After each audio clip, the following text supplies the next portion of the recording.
الحمد لله وكفى وسلام على عباده الذين اصطفى أما بعد قال الله تبارك وتعالى في كلامه المجيد والفرقان الحميد فأعوذ بالله من الشيطان الرجيم بسم الله الرحمن الرحيم الله الذي خلقكم من ضعف ثم جعل من بعد ضعف قوة ثم جعل من بعد قوة ضعفا وشيبة يخلق ما يشاء وهو العليم القدير صدق اللہ العظیم۔ اللہ تبارک و تعالی قرآن مجید میں ارشاد فرماتے ہیں کہ اللہ وہ ذات ہے جس نے تمہاری پیدائش کی ابتدا کمزوری سے کی، پھر کمزوری کے بعد طاقت عطا فرمائی، پھر طاقت کے بعد دوبارہ کمزوری اور بڑھاپا طاری کر دیا۔ وہ جو چاہتا ہے پیدا کرتا ہے، اور وہی ہے جس کا علم بھی کامل ہے اور قدرت بھی کامل ہے۔ اللہ تبارک و تعالی نے عمر عزیز کے 3 مرحلے بیان کیے ہیں۔ نمبر 1 بچپن، نمبر 2 جوانی، نمبر 3 بڑھاپا۔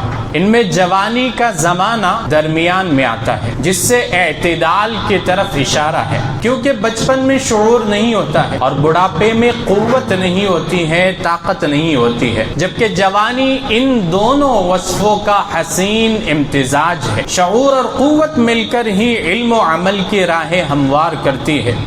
یہ عمر جسمانی اور ذہنی طور پر ترقی کا وقت ہوتا ہے اور زندگی کے اہم فیصلے لینے کا بہترین موقع فراہم کرتا ہے۔ اس عمر میں ہر کام کو بآسانی انجام دے سکتے ہیں۔ اسلام نے جوانی کو اللہ کی بیش بہا نعمت قرار دیا ہے اور صحیح راستے پر اس عمر کو لگانے کی ہدایت دی ہے، کیونکہ یہ جسمانی طاقت اور توانائی کا دور ہوتا ہے، ذہنی چستی اور سیکھنے کی صلاحیت کا وقت ہوتا ہے، خود کو ڈھونڈنے کا وقت ہوتا ہے، مستقبل کی بنیاد رکھنے کا وقت ہوتا ہے، ذمہ داری اور معاشرتی کردار نبھانے کا وقت ہوتا ہے۔ چنانچہ جس قوم اور معاشرے کو نوجوانوں کی خدمت اور محنت مل جاتی ہے، وہ قوم ہر اعتبار سے ترقی کرنے لگتی ہے۔ تاریخ اسلامی میں بکثرت ایسے نوجوانوں کے نام ملتے ہیں جن کے ذریعے اللہ نے اسلام کو خوب تقویت عطا فرمائی۔ حضرت زبیر بن عوام رضی اللہ عنہ نے 16 سال کی عمر میں اسلام قبول کیا، جن کے بارے میں رسول اللہ صلی اللہ علیہ وسلم نے فرمایا، ہر نبی کا ایک دوست اور وفادار ہوتا ہے، میرا وفادار دوست زبیر ہے۔ حضرت طلحہ بن عبید اللہ رضی اللہ عنہ 17 سال کی عمر میں انہوں نے اسلام قبول کیا۔ غزوہ احد میں رسول اللہ صلی اللہ علیہ وسلم کا خوب دفاع کیا، جس کی وجہ سے رسول اللہ صلی اللہ علیہ وسلم نے ان کو طلحۃ الخیر کا لقب عطا کیا۔ حضرت سعد بن ابی وقاص رضی اللہ عنہ 17 سال کی عمر میں اسلام قبول کیا۔ یہ تیر اندازی کے بڑے ماہر تھے، ایکسپرٹ تھے۔ رسول اللہ صلی اللہ علیہ وسلم نے جنگ کے موقع پر فرمایا، اے سعد، دشمن پر تیر برساؤ، میرے ماں باپ تم پر قربان ہو۔ حضرت اسامہ بن زید رضی اللہ عنہ کو جب رسول اللہ صلی اللہ علیہ وسلم نے ایک لشکر کا امیر بنایا تو ان کی عمر صرف 17 سال تھی۔ اس پر منافقین نے طوفان بدتمیزی برپا کر دیا تھا۔ حضرت عمر رضی اللہ عنہ، ان کو کون نہیں جانتا؟ ان کو تو رسول اللہ صلی اللہ علیہ وسلم نے خود اللہ سے مانگا ہے کہ اللہ اسلام کو عمر کے ذریعے سے شان و شوکت عطا فرما۔ 26 سال کی عمر میں اسلام قبول کیا۔ اتنے بہادر تھے کہ دشمن ان کی ایک للکار سے کانپ جاتا تھا، جرأت نہیں ہوتی تھی کسی کے سامنے ٹکنے کی۔ حضرت ابو عبیدہ بن جراح رضی اللہ عنہ، ان کے نام سے کون نہیں واقف؟ 32 سال کی عمر میں اسلام قبول کیا۔ رسول اللہ صلی اللہ علیہ وسلم نے ان کو امین الامت کا لقب عطا فرمایا۔ بعد کے دور میں محمد بن قاسم الثقفی رحمہ اللہ نے جب سندھ کو فتح کیا اور وہاں اسلام کی بہار لائی، اس وقت وہ اسلامی لشکر کے کمانڈر تھے۔ ان کی عمر صرف 17 سال تھی۔ 17 سال کی عمر میں اسلامی لشکر کے کمانڈر تھے محمد الفاتح رحمہ اللہ۔ جب انہوں نے قسطنطنیہ کو، ترکی میں قسطنطنیہ جو بعد میں استنبول بن گیا، تو قسطنطنیہ کو فتح کرنے کا خواب دیکھا، تب ان کی عمر صرف 19 سال تھی، اور اپنے والد کے بعد جب وہ بادشاہ بنے اور قسطنطنیہ فتح کیا تو ان کی عمر 23 سال تھی، صرف 23 سال۔ یہ تھے وہ نوجوانان اسلام جن کو تاریخ نے یاد رکھا ہے اور آج بھی ان کا چرچا ہے، دنیا میں بھی نام روشن ہو گیا، اور کل قیامت کے روز انہوں نے اللہ کے عرش کے سائے تلے جگہ حاصل کر لی ہے۔ رسول اللہ صلی اللہ علیہ وسلم نے فرمایا 7 قسم کے لوگ ایسے ہیں جن کو کل قیامت کے روز اللہ تبارک و تعالی اپنے عرش کے سائے تلے جگہ عطا فرمائے گا، جس دن اس کے سائے کے سوا کوئی سایہ نہیں ہوگا۔ اس میں سے ایک شاب نشأ فی عبادت اللہ تعالی، وہ نوجوان جس کی جوانی اللہ کی عبادت اور اسلام کی خدمت میں گزری ہو۔ عزیزو، یہ وقت ہے اپنے آپ کو بنانے کا، یہ جوانی اور طاقت کا دور ہے، اس کی قدر کر لو۔ جب جوانی ڈھل جائے گی، جوانی ختم ہو جائے گی تو افسوس ہوگا۔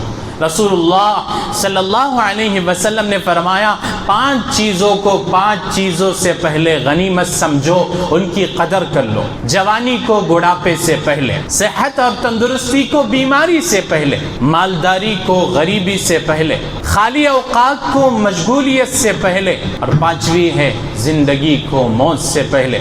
سرکار دو عالم صلی اللہ علیہ وسلم نے زندگی گزارنے کے اصول کی طرف رہنمائی کرتے ہوئے سب سے پہلے جوانی کا تذکرہ کیا۔ اس سے جوانی کی اہمیت کا پتہ چلتا ہے، کیونکہ جوانی کے ایام بہت ہی نازک اور بہت ہی قیمتی ہوتے ہیں، اور ان ایام میں نفس برابر نوجوان کو برائی کی طرف اکساتے رہتا ہے۔ برائی کر لے، یہ وقت ہے، یہ انٹرٹینمنٹ کا، یہ انجوائے کا وقت ہے، ابھی کر لے، ابھی نہیں کرے گا تو کب کرے گا، اکساتے رہتا ہے ہر وقت۔ ہمارے نوجوان کا حال کیا ہے؟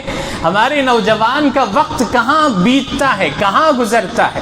موبائل میں فحش فلمیں دیکھتے ہوئے، سڑک پر ٹائم پاس کرتے ہوئے، آپس میں لڑتے جھگڑتے، رات دیر تک اپنے دوستوں کے ساتھ گپ شپ کرتے ہوئے، گھر سے دور اور کچھ برائی میں، گناہ کے کام میں مبتلا، نشے میں اپنی زندگی کو برباد کرتے ہوئے، یا پھر اوور اسپیڈ گاڑیاں چلاتے ہوئے۔ کہاں ہمارے نوجوانوں کی زندگیاں کھپ رہی ہے، اور کہاں جوانی تباہ اور برباد ہو رہی۔ نہ نماز ہے، نہ قرآن کی تلاوت ہے، نہ ماں باپ کا ادب و احترام ہے، نہ بڑوں سے کچھ لگاو ہے، یوں ہی زندگی برباد ہو رہی ہے۔ لیکن اس کا احساس اور اس کو فیل بھی نہیں کر پاتے ہم کہ ہم کر کیا رہے ہیں۔ اے مسلمان نوجوانوں، تمہارا رب تم سے کہہ رہا ہے وہ ایمان والے کامیاب ہوگے جو اپنی نماز میں عاجزی اختیار کرتے ہیں۔ قد افلح المؤمنون الذین هم فی صلاتهم خاشعون،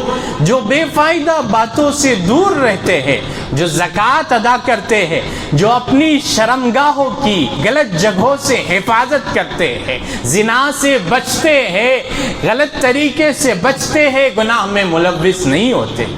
ہم جانتے ہیں کہ ہم ایک خطرناک دور سے گزر رہے، لیکن ایسا بھی وقت نہیں ہے کہ نوجوانوں کو، نوجوان لڑکوں اور نوجوان لڑکیوں کو اپنی عزت و عصمت کی، اپنے آبرو کی حفاظت کرنا کوئی مشکل کام ہو رہا ہو۔ کوئی مشکل نہیں ہے، لیکن ضرورت اس بات کی ہے، شرط یہ ہے، کنڈیشن یہ ہے کہ وہ چیلنج لے لے، چیلنج لے لے کہ میں مسلمان ہوں، میرے رب نے مجھے غلط کرنے سے بچنے کا حکم دیا ہے، مجھے غلط نہیں کرنا ہے، مجھے اپنی زندگی کی، اپنی عصمت کی، اپنے آبرو کی حفاظت کرنی ہے، مجھے اپنے آپ کو گناہوں سے بچا کر جنت کی طرف جانا ہے، جہنم سے اپنے آپ کو بچانا ہے، مجھے اپنے آپ پر ظلم نہیں کرنا ہے۔ یہ چیلنج لینا چاہیے اپنے آپ کو بنانے کا، اپنے آپ کو بگاڑ سے، گناہ سے، غلط کاموں سے بچانے کا یہ چیلنج لے تو وہ آ سکتا، کنڈیشن ہے، لے سکتا ہے۔ نوجوان کو چیلنج چاہیے ہوتے ہیں، تو چیلنج یہ لے